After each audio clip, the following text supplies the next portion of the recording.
నమస్తే, నేను మీ Gopi. Welcome back to మనం టీవీ. గత 4 రోజుల కిందట ఇదే హైదరాబాద్లో మైహం భుజాలో వల్లభనేని వంశీ అరెస్ట్ చేసిన సంగతి అందరూ తెలిసిందే. అంటే గత ప్రభుత్వంలో వైఎస్ఆర్సీపీ అధికారంలో ఉన్న సమయంలో వాళ్ళ నోటికి హద్దు అదుపు లేకుండా ఆ పార్టీలో ఉన్న ముఖ్యమైన నేతలందరూ కూడా విపరీతంగా వాళ్ళ మాటలతో దూషించడం కానీ, విపరీతంగా వాళ్ళ మాటలతో పక్క వాళ్ళని కించపరిచే విధంగా వాళ్ళు మాట్లాడిన మాటలు చాలా ఉన్నాయి. దాంట్లో ఒక ఇద్దరైతే చాలామంది ఉన్నారు. సో చాలా మందిలో ఒక ఇద్దరు నేతలైతే ఈరోజు వాళ్ళ గురించి మనం మాట్లాడుకుందాం. ముఖ్యంగా కొడాలి నాని, వల్లభనేని వంశీ వీళ్ళిద్దరు కూడా మంచి స్నేహితులు.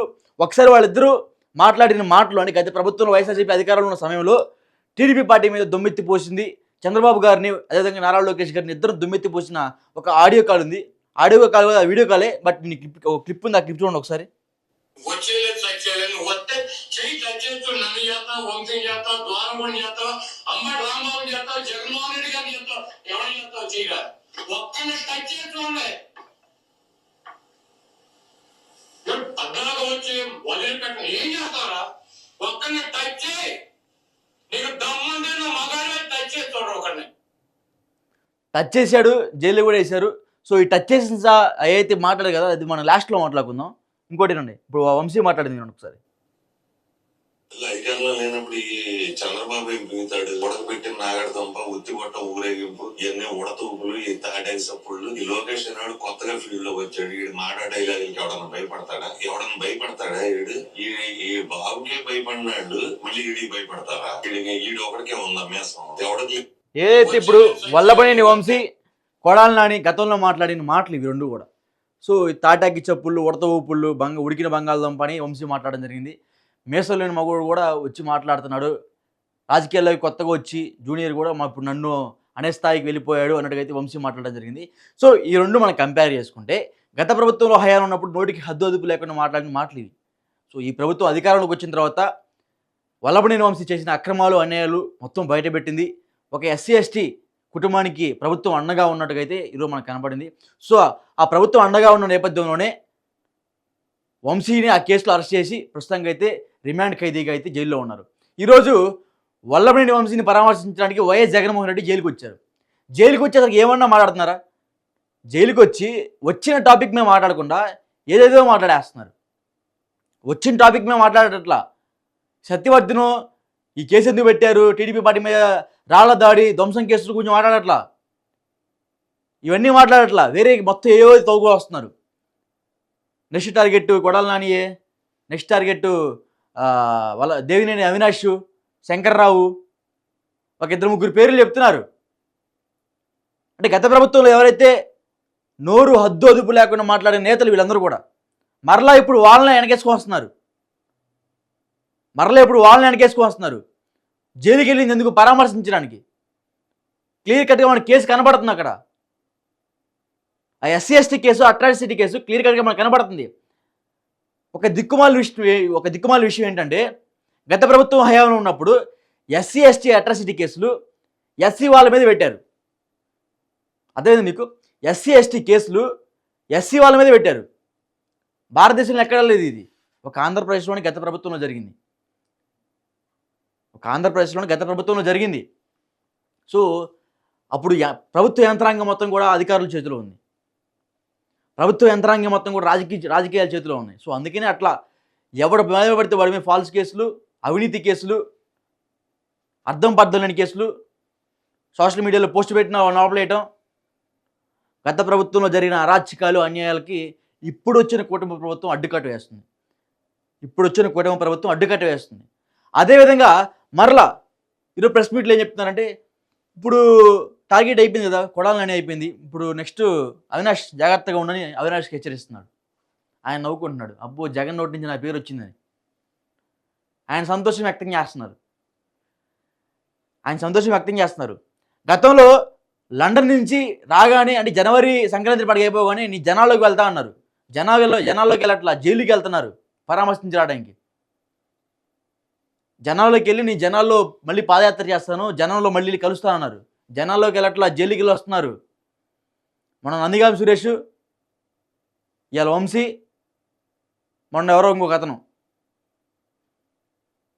పిన్నెల్లి రామకృష్ణారెడ్డి, వీళ్ళ పరామర్శించి కూడా సరిపోతుంది. ఎవడన్నా అరెస్ట్ అయితే చాలు పరిగెత్తుకుంటా బెంగళూరు ప్యాలెస్ నుంచి తిరుగుతూ వస్తారు, పరామర్శిస్తారు, ప్రెస్ మీట్ పెడతారు.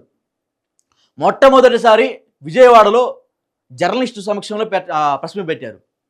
జర్నలిస్టు సమక్షంలో ప్రెస్ మీట్ పెట్టారు. ప్రీవియస్గా అట్ట కాదు, వాళ్ళకి అనుకూలమైన మీడియాని మొత్తం తెచ్చుకొని పెట్టుకొని మాట్లాడే పద్ధతి. ఎవరైనా ఒక జర్నలిస్టు సోదరుడు క్వశ్చన్ అడగ్గా నువ్వు TV5 ఆంధ్రజ్యోతియా అని విపరీతంగా మళ్ళీ అవతల మీద వాళ్ళకి దూషణలు వ్యక్తం చేసే తత్వం అది మనం చూసాం ఈరోజు కూడా. TV5, ఆంధ్రజ్యోతి, ఈనాడు వీళ్ళందరూ కూడా కలిసి ఒక పన్నాగం వేసి వీళ్ళ మీద కుట్ర సాగిస్తున్నారు అన్నట్టుగైతే ఈరోజు చెప్పడం జరిగింది. ఈరోజు ఒక మీమ్ మెటీరియల్ లాగా జగన్మోహన్ రెడ్డి తయారైపోయారు. ఆయన ఎప్పుడు వచ్చి ప్రెస్ మీట్ పెట్టినా సరే ఏదో ఒక మీమ్ వస్తూనే ఉంటుంది, ఏదో ఒకటి. ఆయన నోరు తరబడిపోవటము, చెప్పకూడని డైలాగ్ చెప్పడము, చిట్టి తల్లి రారా అని ఏదో చాలా ఉన్నాయి ఆయన మీమ్స్. ఒక మీమ్ మెటీరియల్ లాగా జగన్మోహన్ రెడ్డి ప్రెస్ మీట్ పెట్టినప్పుడల్లా ఈ విధంగా అవుతుంది.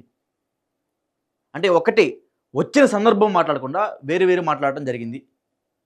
సందర్భం ఒకటి, అసందర్భం ఒకటి. సందర్భం లేదు అక్కడ, సందర్భం ఉండదు మాట్లాడట్లా. ఆయన ఇంకా చెప్పుకోవాల్సింది చెప్పుకుంటున్నాడు అంతే, సందర్భం లేదు అక్కడ.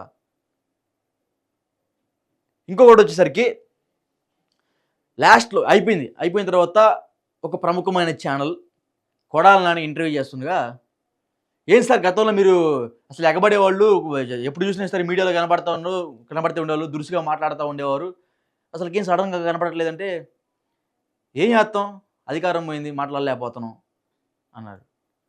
అంటే అధికారం ఉన్నప్పుడు నోటి దురుసు అది. అధికారం ఆయన ఒప్పుకున్నాడు ఇంకా ఇండైరెక్ట్గా, అధికారం ఉన్నాం మాట్లాడాం, అధికారం లేదు మూసుకొని కూర్చున్నాం అని అన్నట్టుగా ఆయన ఒప్పుకున్నట్టుగా మనకు కనపడింది. రాజకీయ విశ్లేషకులు కూడా ఈ విధంగా అంటున్నారు.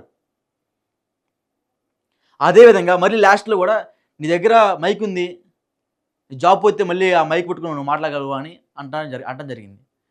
సో మనకు అర్థమైపోయింది ఆడ పొగరు అనేది అధికారంతో సంబంధం ఉండదు, జీవితాంతం ఉంటూనే ఉంటుంది. సో అది పొగరు కాదు, ఆ టైంలో అధికార మదం, అది అధికార మదం.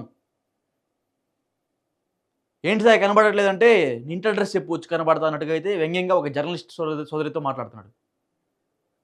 వ్యంగ్యంగా